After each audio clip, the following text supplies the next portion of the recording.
International standards తో quality education అందిస్తుంది futuristic edu initiatives. Mahesh పేరు కానీ చెప్తే, మహేష్ చంద్ర ఈ పేరు కానీ చెప్తే, ఇండస్ట్రీలో చాలామంది ఆయన్ని మోసం చేసిన వాళ్ళే. బట్ ఆయన మాత్రం ఒక్కరిని మోసం చేశారు అని చెప్పి నాకు ఒకరిద్దరు చెప్పారు. మీరు మోసం చేసిన ఆ ఒక్క మనిషి ఎవరో గుర్తున్నారా? మోసం అనేది అనకూడదు కానీ సార్ మీరు ఆయనకి లైట్గా హ్యాండ్ ఇచ్చారు, ఎవరు సార్ అది? గుర్తొచ్చారా? అంటే ఇస్తే కదా హ్యాండ్ ఇచ్చి తెలిసే దానికి. బ్రహ్మానందం గారు నిజంగా ఆయన మహాన్ గొప్పడు సార్. ఆయన చాలా ఒప్పుకుంటారా? గొప్పడు. నేను అన్నమాట ఒప్పుకుంటారా? హ్యాండ్ ఇవ్వడం కాదు సార్, హ్యాండ్ ఇవ్వడం కాదు. బ్రహ్మానందం గారు వాళ్ళ అబ్బాయితో సినిమా చేద్దాం అన్నారు నాతో. ఉమ్, చేద్దాం అని చెప్పేసి ఆయనే ఒక ప్రొడ్యూసర్ని కూడా నాకు అప్రోచ్ చేశారు. ఉమ్, చేసి మహేష్ మా అబ్బాయిని నువ్వు లాంచ్ చేయాలమ్మా, నేను కథ కానీ ఏది అడగను, ఉమ్, ఎంచేత నువ్వు గ్యారెంటీ హిట్ కొడతావు, నువ్వు అది అంటాను, నువ్వు ఆ ప్రొడ్యూసర్ నీకు ఇచ్చేస్తావు ఆ బడ్జెట్లో. అది నువ్వు 2 కోట్లు ఒక బడ్జెట్ ఇస్తాడు, ఆ బడ్జెట్లో నువ్వు చేసుకోవచ్చు, దాంట్లో ఎంత మిగిలితే నువ్వు చేసుకో, ఆ సినిమా మీద ప్రాఫిట్ కూడా నువ్వే తీసుకో అని చెప్పి నాకు ఫుల్ ఆఫర్ ఇచ్చాడు సార్ ఆయన. ఇస్తే నేను అదే హనుమంతు అయిపోయిన తర్వాత మాట నేను అదే కథ మీద కూర్చున్నాను మాట. అప్పుడు కథ దానికి మన అశోక్ కుమార్ ఉండే, టీవీ అశోక్ కుమార్, అవును. యాక్టర్ అశోక్ కుమార్ గారు, రైటర్. ఆయన ఆయన ఒక కథ చెప్పాడు నాకు. ఇది బాగుంటుందండి, సరదాగా ఉంది, ఆ, బ్రహ్మానందం గారి అబ్బాయి మీద కూర్చొని వర్క్ చేద్దామని చెప్పి అది వర్క్ చేస్తున్నాం సార్. వర్క్ చేస్తున్న టైంలో ఏమైందంటే భాగ్యరాజు గారు సడన్గా ఒకరోజు ఫోన్ చేశారు సార్ నాకు. ఉమ్, ఫోన్ చేస్తే నాకు ల్యాండ్ నెంబర్ అండి, ల్యాండ్ నెంబర్ రింగ్ అయితే భాగ్యరాజు అని మాట్లాడుతుంటే ఎవరో ఫేక్ కాలం నేను భాగ్యరాజు వీరాభిమాని అండి, అది అందరూ ఇండస్ట్రీలో అందరికీ తెలుసండి. ఉమ్, ఎవరు కావాలని చేస్తున్నట్లే నేను మా శ్రీహరి అందరూ కూడా మిమిక్రీలు చేస్తుంటారు అనమాట. అలా ఎవరు చేస్తే నేను చెప్ప భాగ్యరాజు గారు ఏంటండి అండి, మీ సినిమా చాలా బాగుందండి, హనుమంత్ సినిమా చూశాను, తర్వాత ఎవరు ఈ డైరెక్టర్ని చూస్తే మీ వికీపీడియాలో మీ సినిమాలు చూశాను, మీ ప్రేయస్ రవే కానీ మీ అయోధ్య రవే కానీ చాలా వండర్ఫుల్ ఫిల్మ్స్ అని చెప్తుంటే ఓ థ్యాంక్ యూ సార్ నేను క్యాజువల్గా మాట్లాడుతాను. నమ్మకం రాలా ఇంకా? లేదండి, అసలు నమ్మకం లేదండి. ఉమ్, అంటే ఆయన ఒరిజినల్ వాయిస్ కూడా నాకు మైండ్లోకి ఎక్కలేదండి. అది అంటే సార్ నేను తర్వాత మాట్లాడుతుంటే తమిళేస్ వస్తుంది అలాగా. సార్ సార్ మీరు నిజంగా భాగ్యరాజు గారు? భాగ్యరాజునే నేను మాట్లాడుతుంది. సారీ సార్, నేను ఎవరో ఆట పట్టిస్తున్నారేమో అనుకున్నాను సార్, నేను అలా అయితే నిజంగా నేను నమ్మలేకపోతున్నాను సార్ మీరు చెప్తుంటే. లేదు, నేను నెక్స్ట్ వీక్ వస్తున్నాను, హైదరాబాద్ వస్తున్నాను, ఈవీవి సత్యనారాయణ గారికి ఒక కథ చేస్తున్నాను, రాసి మూవీస్ నరసింహారావు ప్రొడ్యూసర్, దానికి వస్తున్నాను, నేను వచ్చినప్పుడు కలుస్తాను మిమ్మల్ని అన్నాడు. నేను ఫోన్ పెట్టిన నాకు అయ్యమయ్యంలోకి వెళ్ళిపోవడం ఉంటాయి. భాగ్యరాజు గారు కరెక్ట్గా 1 వీక్ తర్వాత అంటే ఆయన రాసిమూరి నరసింహారావు గారు మా ఆఫీస్కి వచ్చారు సడన్గా. మొత్తం షాక్ అండి. ఆయన కూర్చోబెట్టి ఇంకా నేను సురేష్ ప్రొడక్షన్స్లో అసిస్టెంట్గా చేస్తున్న టైంలో బిగినింగ్ డేస్లో మా పోస్ట్ ప్రొడక్షన్స్ వర్క్ చెన్నైలో జరుగుతుండేది. సూపర్ పోలీస్ సినిమా కానీ, తగ్దిర్వాల హిందీ సినిమా ఆ సినిమా కానీ, ధర్మచక్రం సినిమా కానీ, ఈ ఎడిటింగ్ రీ రికార్డింగ్ అన్నీ అక్కడ జరుగుతుండే మనం. ఆ టైంలో అక్కడికి వెళ్ళినప్పుడు భాగ్యరాజు ఫోటోలు, వాల్ పోస్టులు అవి చూస్తుండే. నాకు భాగ్యరాజు అంటే బాగా ఇష్టం. ఆయన స్క్రీన్ ప్లే లెజెండ్ కదా. స్క్రీన్ ప్లే అంటే ఆయన యాక్టింగ్, ఆయన అవును. మొత్తం అంతానే ఆయన ఒక్కసారి చూడాలి, ఆయన చూడాలి. అలా ఇంటి ముందుకి రామారెడ్డి గారు ఆఫీస్కి భాగ్యరాజు గారి ఇంటికి 1 కిలోమీటర్ 2 కిలోమీటర్లు ఉంటుందండి. మార్నింగ్ వాకింగ్ కింద వెళ్ళివ్వండి, జనం అంతా ఉండేవారండి. చాలాసేపు నుంచునివ్వండి, కనబడతాడు, మళ్ళీ 9 గంటలు మళ్ళీ ఇక్కడ ఉండాలి, ఆఫీస్లో ఉండాలి, వచ్చేసివ్వండి. అలా ఉంటూ ఏదో టైంలో తర్వాత నేను డైరెక్టర్ అయిన తర్వాత ఆయన దగ్గరికి వెళ్ళి కలుద్దాం, ఆయన కథ నేను డైరెక్ట్ చేద్దాం, ఆయన ఇష్టం, ఆయన మంచి కథ తీసుకుందాం ఆయన దగ్గర, ఈ డ్రీమ్లో ఉండేవాడు. అటువంటిది ఆయన నా దగ్గరికి వచ్చి మాట్లాడడం, ఇద్దరం కలిసి ఫిల్మ్ నగర్ క్లబ్లో కూర్చొని డిస్కస్ చేయడం, ఆయన ఒక కథ చెప్పడం, ఆ కథ నాకు బాగా నచ్చడం అండి. నేను తీస్తాను సార్ ఈ కథ అంటే, కాదు ఈ కథ నేనే చేయాలనుకుంటున్నాను, మా అబ్బాయిని పెట్టి చేయాలనుకుంటున్నాను అంటే, సార్ అదేదో మీ అబ్బాయి నాకే మనసు, నేనే చేస్తాను సార్ అనడం, ఆయన వెంటనే ఓకే అనడం అండి. అలా బ్రహ్మానందం గారి సినిమా పక్కన పెట్టేశారా? అప్పుడు అంటే బ్రహ్మానందం గారికి వెళ్ళి, సార్ గురుగారు, నేను గురుగారు అంటాను బ్రహ్మానందం గారు. నాకు ఎందుకు అంటే ఆయన సరస్వతి పుత్రుడు అండి. ఆయన మామూలుగా సినిమాలో అందరికీ ఒక కామెడీ యాక్టర్ అది మహాజ్ఞాని అండి ఆయన. బ్రహ్మానందం గారు తెలియని విషయం అంటూ ఏముండదు. లెక్చరర్ కదా సార్, గురువు అండి. నాకు లెక్చరర్ అంటే మా అమ్మ కూడా టీచర్ అండి. ఆయన అనుచేత ఆయనకు గురువుని గౌరవించడం నాకు ఇష్టం అండి. నేను కాళ్ళ నమస్కారం పెడుతుంటా, నేను రామారెడ్డి గారికి పెడుతుంటా, నెక్స్ట్ ఆయనకే పెడుతుంటాను అనమాట, బ్రహ్మానందం గారికి. ఇద్దరికి సార్ ఇది ఇది పొజిషన్ ఇలాగంటే ఓకే ఓకే చేద్దాం ఓకే అది అయితే చేద్దాంలే అన్నారు. అసలు ఏమనలేదు. చేసి ఏమనలేదు, ఏమనలేదంటే ఈ సినిమా నేను వేరే ప్రొడ్యూసర్స్ అనుకుంటే ఎవరు సెట్ అవ్వకపోతే నేనే దిగాను. అవును, నేనే దిగి 5 నెలలు అయిపోద్ది అనుకున్న సినిమా. అంటే 5 నెలలు అవుతున్న సినిమా 3 సంవత్సరాలు పట్టింది. భాగ్యరాజు గారి కొడుకు సినిమా. దాంట్లో బ్రహ్మానందం గారితో మంచి కీలకమైన క్యారెక్టర్ సార్. అడగంటే తక్కువ చేసాడు సార్. డబ్బులతో రెమ్యూనరేషన్ కూడా మాట్లాడలేదండి. అప్పుడు ఆయన ఆ రోజున అప్పుడు హైయెస్ట్ పేమెంట్ అయిందండి. అప్పుడు 1,50,000 అంతా తీసుకునేవారండి. డబ్బులు తర్వాత చూద్దాం, ముందు డేట్లు చెప్పు అని చెప్పేసి ఆ డేట్లు అండి. తర్వాత నేను అనుకున్న షెడ్యూల్ పోస్ట్ పోన్ అయిపోవడం, అలాగే అయిపోవడం. నాకు తర్వాత నేను ఏదన్నా సరే పక్కా స్క్రిప్ట్ రెడీ చేసుకుని 60 రోజులు అనుకుంటే 50 రోజులు తెస్తాండి, 50 రోజులు అనుకుంటే 45 రోజులు తెస్తాండి, పక్కా చేసుకునండి. అటువంటిది ఇక్కడ నాకు చేతిలో పక్కా స్క్రిప్ట్ లేదండి. కథ ఉంది కానీ ఆయనే రాయాలండి, డైలాగ్స్ ఆయనే రాస్తారండి.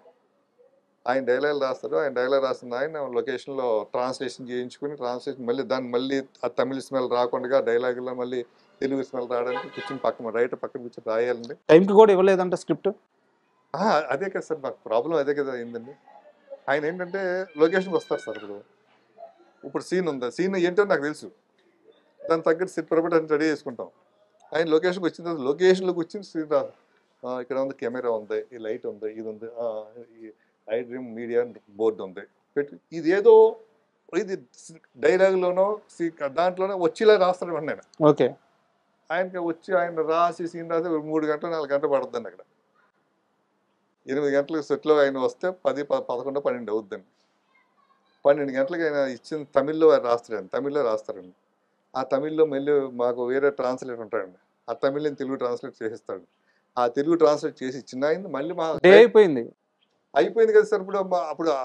అప్పుడు డైలీ పేమెంట్లే కదా సార్. అప్పుడు అవును, కోట శ్రీనివాసరావు గారికి ₹1,00,000, షిండే గారికి ₹1,25,000, బ్రహ్మానందం గారికి ₹1,00,000, ఇలా ఉంటాయి రేట్లు. అది మరి చేసినా చేయకపోయినా ఆర్టిస్టులు వచ్చారు కదండి, మరి డబ్బులు ఇవ్వాలి కదా. నేను 50 రోజులు అనుకున్న సినిమా 115 రోజులు చేసాను సార్ ఆ సినిమా. 3 ఇంతలు. అదొక కథ. అంటే ఏ రోజన్నా రిగ్రెట్ ఫీల్ అయ్యారా? నేను ఆ రోజు కానీ, అంటే బ్రహ్మానందం గారి గురించి మీరే అంత గొప్పగా చెప్పారు, అలాంటి మహానుభావుడికి దూరంగా జరిగి ఇటు రావడం వల్ల అటు ఆయనగా నష్టపోయాడు, నా జీవితమే తలకిందులు అయిపోయింది, నేను ఆ రోజు బ్రహ్మానందం గారి కొడుకుతో సినిమా తీసి ఉంటే ఈరోజు అందరం బాగుండే వాళ్ళం కాదా అని చెప్పి ఎప్పుడన్నా అనిపిస్తుంటా సార్. నేను కనుక ఆ రోజు బ్రహ్మానందం గారితో సినిమా చేసి ఉంటే నేను కొనుక్కున్న ప్రాపర్టీస్ అన్నీ అలా ఉండి ఇంకా నేను ప్రొడక్షన్లోకి వచ్చేవాను కదా సార్. వచ్చిన డబ్బులతో ఏదో కొనుక్కుంటూనే ఉంటాను కదా. అవును, ఈరోజు నేను అమ్ముకున్న ప్రాపర్టీస్ అయితేనో ఏదైతేనో నేను నష్టపోయి ఏదైతే చూస్తే 60-70 కోట్లు వచ్చింది మొన్న మధ్య లెక్కేస్తే. సరే ఏదన్నా అనుభవించాలి కదా ఒకసారి. మొత్తం ఎంత లాస్ అయ్యారు ఈ సినిమాలో, భాగ్యరాజు గారి కొడుకు సినిమాలో? అంటే నేను ఆ సినిమాకి 5 కోట్లు అయింది సార్. ఆ రోజు 5 కోట్లు అయింది సార్.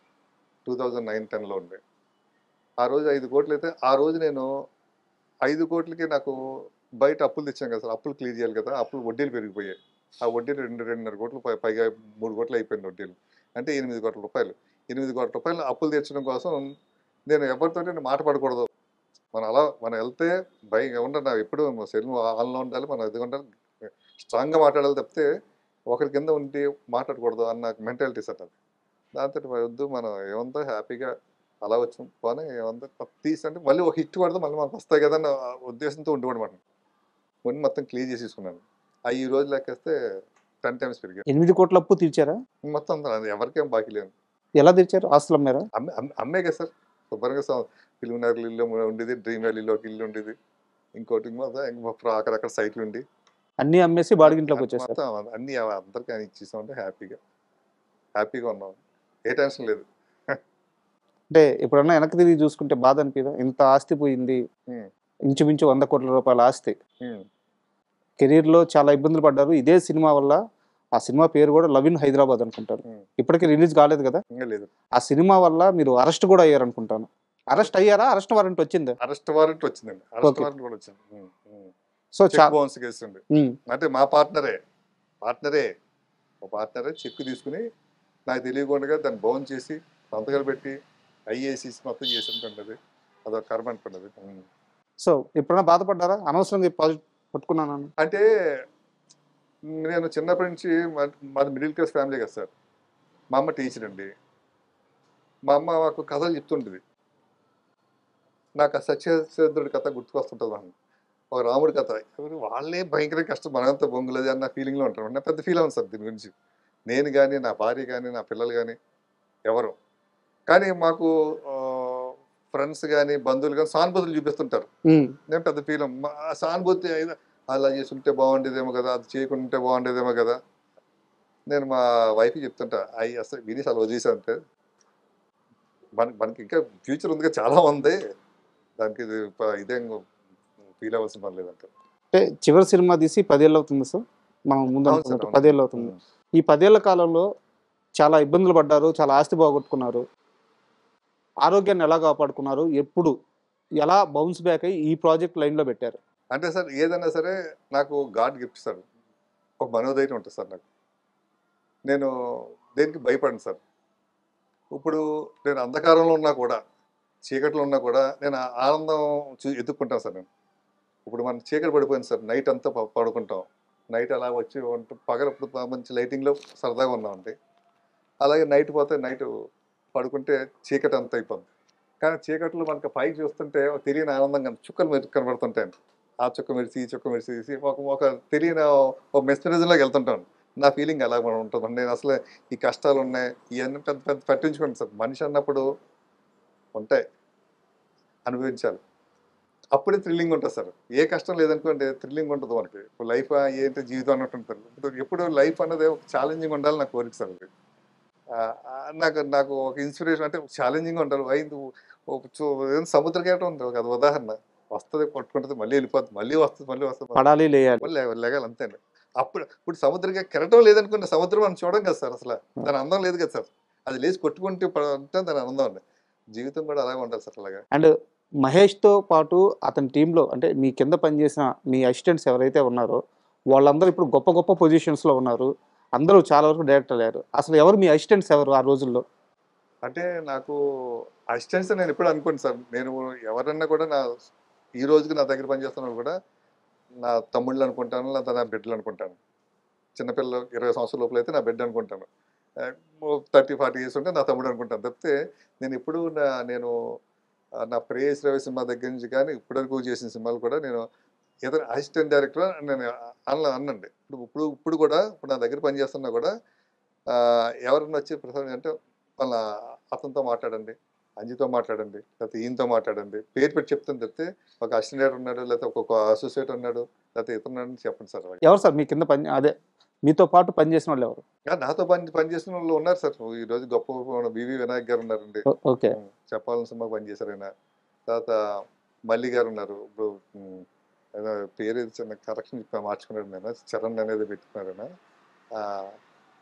సప్తగిరి ఎల్ఎల్బి చేశారు నేను. అవును. రామకృష్ణారెడ్డి గారు ఉన్నారండి. ఎవడరా బుజ్జి అని చేశాడు ఆయన. కొరటాల శివ కూడా మీ దగ్గర. కోటల శివ గారండి. జోరుగా హుషారుగా సినిమా టైంలో నేను. రామారెడ్డి గారండి. పెద్ద పెద్దోళ్ళతో వాళ్ళందరూ కూడా నాకు అవును నాతో జర్నీ చేశారు సార్. నాతో జర్నీ చేశారు. నా ఎదుగుదలలో కూడా వాళ్ళందరూ కూడా నాకు ఒక చెట్టుకి వేరు ఎలా ఉంటుందో అలా వేరులా ఉన్నారు సార్ అందరూ ఆ టైంలో. ఈ 10 ఏళ్ల గ్యాప్లో ఎప్పుడైనా కొరటాల గారిని కానీ వినాయకుని కానీ ఎప్పుడైనా కలిసారా? అంటే మేము కలుస్తుంటాం సార్. వినాయక్ గారిని కానీ అప్పుడప్పుడు ఎక్కడ ఫంక్షన్లో కలుస్తుంటే కొరటాల కలుస్తుంటాం సార్. హాయి మాట్లాడుకుంటాం తప్పితే ఇంకా అంతే సార్. అంటే నేను ఏం సినిమా చేస్తాను వాళ్ళు నన్ను ఎప్పుడు ఎవరు అడగలేదు. నేను ఏం చేస్తాను కూడా ఎప్పుడు చెప్పలేదు. కానీ నేను మా ఇంట్లో ఏ ఫంక్షన్ ఉన్నా కూడా పిలిస్తే ఆ టైం వంట కుదిరితే వినాయక్ గారు వస్తారు, లేకపోతే ఎవరైనా వీళ్ళంతా వస్తుంటారండి. ఓకే. అంటే ఎప్పుడైనా ఫైనాన్షియల్గా ఎలా ఉన్నారు? ఎవరు అడగలేదండి. అంటే నేను కూడా నాకు అవసరం లేదు సార్ ఫైనాన్షియల్. ఏం చేద్దంటే నేను ఏదో ఒక నాకు సినిమా లేకపోవచ్చు కానీ యాడ్స్ ఉంటాయి సార్. మాతో ఎవరో ఒకరు ఏదో యాడ్లు చేసుకుంటుంటారు, ఏదో జరుగుతూ ఉంటుంటుందండి. అలాగే వెళ్ళిపోతుంటారు సార్ అలాగే. అండ్ ఫైనల్గా ఇప్పుడు పిఠాపురంలో అలా మొదలైంది. సో ఎప్పుడు రాబోతుంది సినిమా? Next month sir. ఈ నెల 15, 16 తేదీలకల్లా కాపీ రెడీ అవుతుంది సార్. అయిన తర్వాత మా సురేష్ బాబు గారు చూపించండి. మీ సురేష్ బాబు? ఆ సురేష్ గారు అండి. ఎప్పటికీ మీ రామానాయుడు అంతే. అది నాకు జన్మ ఇచ్చారు సార్ వాళ్ళు. సార్ రామానాయుడు స్టూడియో అంటే నాకు ఒక కైలాసం సార్ అది. మా రామానాయుడు గారు శివుడు, మహాశివుడు, పరమశివుడు సార్ ఆయన. మా సురేష్ బాబు గారు ఒక గణపతి లాంటివాడు. వినాయకుడు అంటాడు, మా వెంకటేష్ బాబు ఒక సుబ్రహ్మణ్య స్వామి అంటాడు. అది నాకు కైలేసం సార్ రామానుషుడు గారు. ఒక్క అవకాశం ఇస్తే ఆ కుటుంబం మొత్తాన్ని గుండెల్లో పెట్టుకున్నారు. అసలు ఇప్పుడు ఇండస్ట్రీలో ఇలాంటి మనుషులు ఉంటారా? సార్ అది ఇవ్వడం బట్టే కదా సార్ ఈరోజు ప్రపంచం తెలిసాను కదా సార్. నాకు జీవితాన్ని ఇచ్చారు కదా సార్. ఒక మహేష్ డైరెక్టర్ ఒక జీవితాన్ని ఇచ్చింది వాళ్ళే కదా సార్. నన్ను కన్నది మా అమ్మ నాన్నలండి, కానీ నాకు సినిమా జీవితం ఇచ్చింది. నాకు ఈరోజు నేను ఇలా ఉంటుంది మీ అందరికీ కనిపించింది, అందరితో మాట్లాడి నేను ఎవరో తెలిసింది ఆయనే కదా సార్. హ్యాట్సప్ అండి. మీ అంటే ఆ నమ్మకంగా ఉండడానికి, ఆ ప్రేమగా ఉండడానికి, అంటే ఒక అవకాశం ఇచ్చిన వాళ్ళు గుర్తుపెట్టుకునే విధానం చాలా అరుదు ఇలాంటి మనుషులు ఈ రోజుల్లో. అండ్ మీరు ఇదే జర్నీలో ఎన్కౌంటర్ శంకర్ గారు అవును. డైరెక్టర్తో ఆ. ఆయన సినిమాలన్నీ కూడా సమాజానికి చాలా విలువలు నేర్పే విధంగా, ఒక మేల్కొల్పు ఇచ్చే విధంగా ఉంటాయి అనమాట. చాలా గొప్ప సినిమాలు తీశారు ఆయన. ఆయనతో కూడా ట్రావెల్ అయ్యారు. ఆయనతో మీకున్న మంచి అనుబంధం కానీ ఏదైనా ఇన్సిడెంట్ కానీ ఏదైనా చెప్పండి. అంటే ఎవరిది తెలియని విషయాలు ఒకటి ఉన్నాయి సార్ మా ఇద్దరి మధ్య. అంటే ఏమైందంటే సార్, నేను ఫస్ట్ సురేష్ పర్సన్స్ సినిమా అనుకున్నాను సార్ వెంకటేష్ బాబు గారితో. అది నాకు జరగలేదండి. ఆ ప్లేస్లో ఎన్ శంకర్ గారు వచ్చారు. ఎన్ శంకర్ గారు వచ్చి ఆయన జై మందిర సినిమా చేస్తున్నారు సార్. నేనేమో అయోధ్యరామ సినిమా చేస్తున్నాను. జై మందిరలో మదర్ క్యారెక్టర్ భానుప్రియ గారు చేస్తున్నారు. అయోధ్యరామలో మదర్ క్యారెక్టర్ భానుప్రియ గారు చేస్తున్నారు. ఓకే. జై మందిర్లో తండ్రి కొడుకుల క్యారెక్టర్లు, అయోధ్యరామలో తండ్రి కొడుకుల క్యారెక్టర్ అండి. జై మందిర్లో తండ్రిని దారుణంగా మోసం చేసి చంపేశారండి. అయోధ్యరామలో తండ్రిని దారుణంగా మోసం చేసి చంపేశారండి. జై మందిర్లో తల్లి శపథం చేస్తాను, నా కొడుకుతోటే నేను నిరూపిస్తాను, మొత్తం మీ అందరూ అంతు చూస్తాను. ఇక్కడ తల్లి కూడా అదే శపథం చేస్తాను, నా కొడుకుతోటే నా భర్త నిజాయితీ పోలీస్ ఆఫీసర్ నిరూపిస్తాను. అన్ని మ్యాచ్ అవుతున్నాయి. అని మ్యాచ్ అవుతున్నాను. ఇది జరుగుతున్న టైంలో ఎవరో వెళ్ళి సురేష్ బాబు గారి దగ్గరికి వెళ్ళి, ఏమండి మీకు మహేష్కి మీరు అవకాశం ఇవ్వలేదు కాబట్టి మీ కథ ఎలాగో తెలుసుకున్నాడు మహేష్, తెలుసు మీ కథనే అటు ఇటు మార్చి అయోధ్యరామయ్య సినిమా చేస్తున్నాడు అని సురేష్ బాబు గారి దగ్గర ఒక వేసేసారు వాటిని. వేసేస్తే సురేష్ బాబు గారికి ఒక నమ్మలేదు. నేను నమ్మపోయినా కూడా ఒక టెన్షన్ ఉంటుంది కదా సార్. అవును, కోట్లతో బిజినెస్. భానుప్రియ దాంట్లో వచ్చేస్తుంది, మా దాంట్లో కూడా అయోధ్యరామలో శ్రీహరి గారు మీసాలు ఉంటుంది, దాంట్లో జయమందిలో శ్రీహరి వెంకటేశ్వర మీసాలు ఉంటాయి. ఇదేంటి ఇలా రెండు ఇలా ఉంటుంది. రెండేళ్ళకి కూడా వందే మాతరం శ్రీనివాస్ గారు మ్యూజిక్ అండి. వందే మాతరంగా నడితే ఆయన పాపం మా కథ చెప్పాడు, అని ఇలాగ ఉంటుంది కథ చెప్తాం కదా సార్. అలాగే ఇలా ఫాదర్ అండి ఇలాగని సరికి ఎక్కడో ఏదో కలుస్తుంది అసలు అనేసి భానుప్రియ అన్న ఆవిడ చేయకుండా ఉంటే బెటర్గా ఉంటుంది కదా. అప్పుడు మేము భానుప్రియతో 80% చేసేసాం సార్, అయిపోయింది సినిమా. ఇంకొక ఏదో ఒక 10% షూటింగ్ ఉందంటే ఆవిడతో ఒక సాంగ్ ఒకటే బ్యాలెన్స్ ఉంది. ఈ టైంలో మన శంకర్ గారు చెప్తే, శంకర్ గారు నాకు పరిచయం కాదండి, నాకు తెలియదండి శంకర్ గారు. శ్రీహరి గారు బాగా తెలుసండి. శ్రీహరి దగ్గరికి వచ్చేసరికి అప్పుడు శ్రీహరి గారి దగ్గర పరిచయం చేయడం నేను. అంటే నాన్న లేదంటే ఆ కథకి సంబంధం లేదు, అసలు మీ కథ ఏంటో నాకు తెలీదు, టూ బి ఫ్రాంక్గా చెప్పండి, మా కథ ఇది, మరి మీరు ఎలా ఫీల్ అవుతుందంటే నాకు అర్థం కాలేదు. అంటే మీ దాంట్లో ఫాదర్ ఉన్నాడు, కొడుకున్నాడు, ఇది ఉంది ఇలా ఉంది, శబదం ఉంది. సరికి సార్ ఓ పని చేయండి, నా సినిమా చూడండి, మీరు ప్రసాద్ ల్యాబ్లో ఎడిటింగ్ రూమ్లో ఉంటుంది, రండి సినిమా చూసుకోండి. చూసుకున్న తర్వాత నా సినిమాలో ఏమన్నా సీన్స్ ఉంటే మీ సినిమాలో షూట్ చేయకపోతే అది మీరు మార్చుకోండి. ఏం చేద్దంటే నా సినిమాలో నేను మళ్ళీ కరెక్షన్ చేయడానికి లేదు, ఆల్టర్నేటివ్గా తీయడం ఉంటుంది. మాది పెద్ద హీరో కాదు, చిన్న హీరో, ఓ బడ్జెట్ సినిమా ఉంటుంది కదా, మీరు ఏదైనా చేసుకోగలుగుతారు. మీరు ఎంత రాంగ్, కరెక్ట్ కాదు. ఒకవేళ ఏదన్నా ఉన్నా కూడా మీరు మార్చుకోవచ్చు. తర్వాత నా సినిమా చూస్తే మీకు ఇంకా ఇన్స్పిరేషన్ రావచ్చు, ఇంకేదైనా బెటర్ చేయొచ్చు అనే ఫీలింగ్ రావచ్చు, చూసుకోండి అంటే దానికి పోసన్ మర్రి గారు ఒప్పుకోలేదండి. ఆయన రైటర్ అండి, అయోధ్యరామ రైటర్ అండి. శ్రీహరి గారు ఒప్పుకోలేదండి. నేనే వాళ్ళకి కన్విన్స్ చేసా, వద్దు అది నా మాతృ సంస్థ, మా సురేష్ బాబు గారు ఎలా ఫీల్ అయ్యారు అని ఈయన వచ్చి ఎలా చెప్తున్నారు. సురేష్ బాబు గారిని ఎవరికి నన్ను పిలిచి అడగలేదు, అంటే వాళ్ళకి నా మీద ఉన్న గౌరవం అది. మధ్యలో ఎవరు అనుకుంటున్నారు ఇదేంటి మహేష్ ఇలా ఇటువంటి కథ చేయడం ఏంటి, మన కథ చేయడం ఏంటి అని వాళ్ళు అనుకున్నారు అనేసి ఎన్నో రూమర్స్ అయ్యండి. మనం నమ్మాల్సిన పని లేదు, ఎందుకు డైరెక్ట్ చూసేసానుకో క్లారిటీ కథ ఆయన రాసుకున్నాడు కదా. ఆయన ఏంటంటే ఒక హిందీ సినిమా బేస్ మీద చేసి రాసుకున్నాడండి. అదే బేస్ పోసన్ మురళి కూడా చూసాడండి. ఓకే. ఈ అయోధ్యరామయ్య కథ డైరెక్ట్గా మా దగ్గరికి రాలేదని కథ. ఈ అయోధ్యరామయ్య కథని ఆల్రెడీ బాలకృష్ణ గారి మీద క్లాప్ కొట్టిన కథ అండి ఇది. ఓకే. ఎవరు సార్ డైరెక్టర్ అప్పుడు? బి గోపాల్ గారు అండి. ఆహా. బి గోపాల్ గారి డైరెక్షన్లో పోసాని కృష్ణమురళి గారు రైటర్గా ఈ సినిమా క్లాప్ కొట్టి ముహూర్తం అంతా అయిపోయిందండి. ఓకే. అయిపోయిన తర్వాత ఫర్దర్ డిస్కషన్లో దాంట్లో హీరోయిన్ క్యారెక్టర్ లేదు, ఒక యంగ్ హీరోకి అదే ఫోర్స్డ్గా ఉంటుంది, ఆ హీరోయిన్ క్యారెక్టర్ ఫోర్స్డ్గా ఉంటుంది, అది ఎలా ఉండకూడదు అని ఏదో కథలు ఏదో మరుపులు తెప్పపోతుంటే మురళి గారు ఒప్పుకోలేదండి. ఇది ఇంతే, ఇలాగే ఉండాలని. అయితే మేము చేయమన్నారండి. లేకపోతే మానేశాను. ఇది కథ పరకు వచ్చేసాడు. ఓపెనింగ్ అయింది బాలకృష్ణ గారి మీద. ఓకే. ఓకే. అయిన తర్వాత ఇప్పుడు పోసాని మురళి గారు మాకు ఇచ్చేటప్పుడు మేము చేసేవాడిని ఈ సినిమాని, అయోధ్యరామయ్య సినిమాని. అప్పుడు బాలకృష్ణ గారు నరసింహనాయుడు సినిమా షూటింగ్ విజయనగరం ఉన్నారు సార్.